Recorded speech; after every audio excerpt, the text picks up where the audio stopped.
old point of views never stop spreading. Welcome. Today's doodle was based on the word lie. And for this peculiar doodle, we are once again coming back to an old character that we've seen a very long time ago and that only appeared once, which was this shackled philosopher, where basically we had the seedling king seemingly asking advice to this really huge creature that kind of looks like an inflated seedling, who was kind of shackled and chained inside of a cave-like place, surrounded by these intriguing plants, intriguing vines, and with a few snake-like creatures around. And so the first pathway that led me back to this creature was the sycophant, which states that entities bound to others in need. And so it's kind of interesting, because I initially wanted to go back to a few of the old characters that have had only one doodle and that we didn't really get deep into. And so there were a few of these characters that the seedling king met in the past. One of them was the beast that we ended up having a lot of doodles linked to. But the other character, one of these other huge characters, was this one. And so here, with the word lie, and with this idea that entities bound to others in need, it not automatically, but it brought me back to this idea of this character that has been left alone.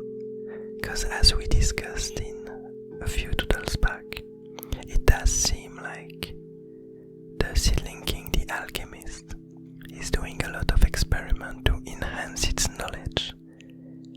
But whenever the experiments are done, and whenever it manages to acquire this knowledge, it seems like any other result, any byproduct of this knowledge is just left to its own devices. And so here we have this character that had been enchained and questioned by the seedling king, that had provided some knowledge to the seedling king. And once this was done, it was basically just left there, and the seedling king, the alchemist, just went away. And so there are a few questions linked to that. First, why did this character hold information that the seedling king wanted? And my idea for that, given its visual, is that this character might be, once again, a very interesting seedling. It might be one of these seedlings that weren't able to turn into other species, into other creatures, weren't able to find a home that would allow them to turn into new beings. And so it might have gathered a lot of information about the world as it stayed in this state, unable to decay, unable to change, and simply observing. And so it might be the simple reason why the seedling king might have wanted to keep it in chain and to gather, to extract information from it. And so something that you might notice if I put the previous doodle of this creature is that, so I'm trying to go back to these characters, but I'm also trying to slightly change their design. Because when I drew it the first time, I didn't really enjoy its shape and the serpent shape also that were around him. And so for this time, while keeping the initial idea, I tried to give him a tail that would make more sense in my mind.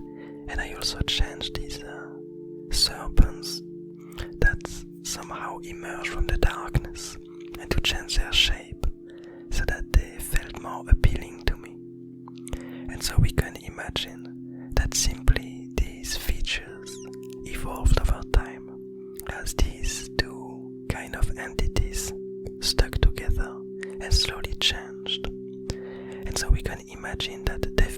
for a really long time since the seedling king went away. And so the serpents might have begun to listen to the other stories that this philosopher had to tell them. And that's where the word of the day becomes a bit ominous, in the sense that what this means is that this philosopher is feeding them lies. It is telling them stories, untrue statements about the world and about what it believes.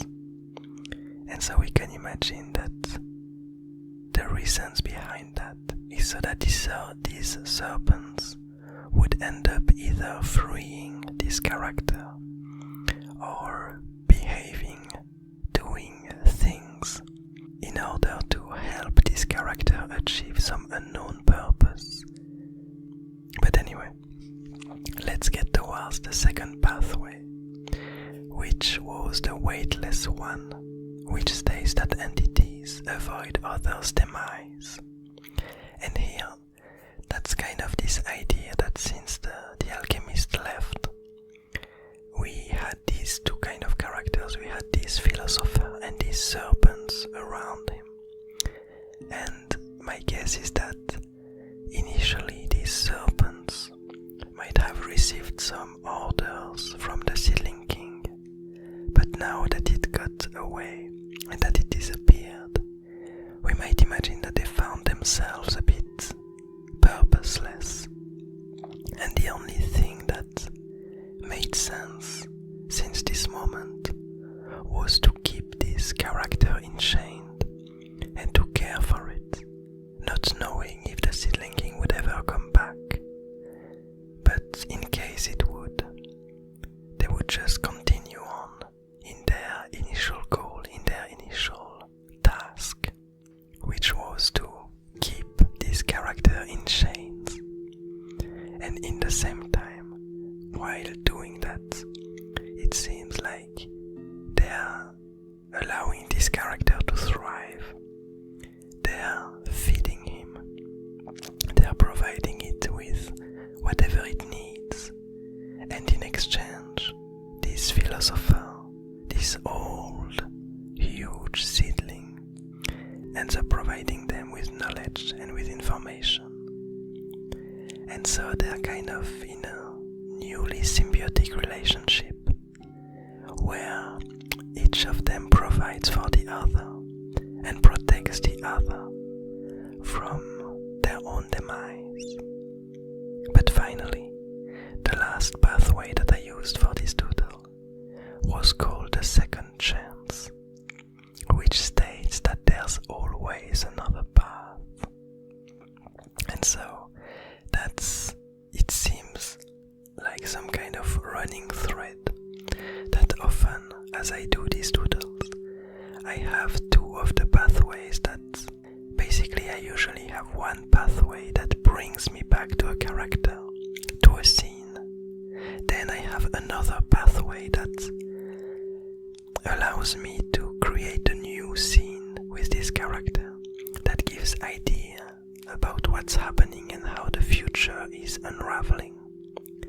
But finally, very often, we have the third pathway that's being used to predict the future and to add to the lore behind the character. And so here, as I interpret this third pathway that states that there's always another path, what I'm picturing, what I'm imagining, is that all these serpents are slowly getting influenced by this philosopher, by this huge seedling. And even though their initial goal, their initial path, is to keep this philosopher enchained and to wait for the return of the seedling king, well, there might be another path, there might be another way, and they might not have to do that forever. And that's probably what this philosopher is slowly putting into their head. It's slowly manipulating them so that it could get freed at some point. and so that they could follow him to some new adventures, to some new purpose. And I'm quite unsure about what this philosopher's purpose might be, but you could imagine that after having been held inside of this cave for such a long time by the seedling king, you could imagine that it might have some reasons to want to talk to the seedling king, if not to want to see the seedling king suffer in some ways. But anyway, I hope you enjoy the lore behind these characters. I hope you enjoy this doodle, and the fact that we come back to a few of these very old beings that we've seen a long time ago. I hope you're having a nice day, a nice evening, a nice morning, and I'll see you tomorrow.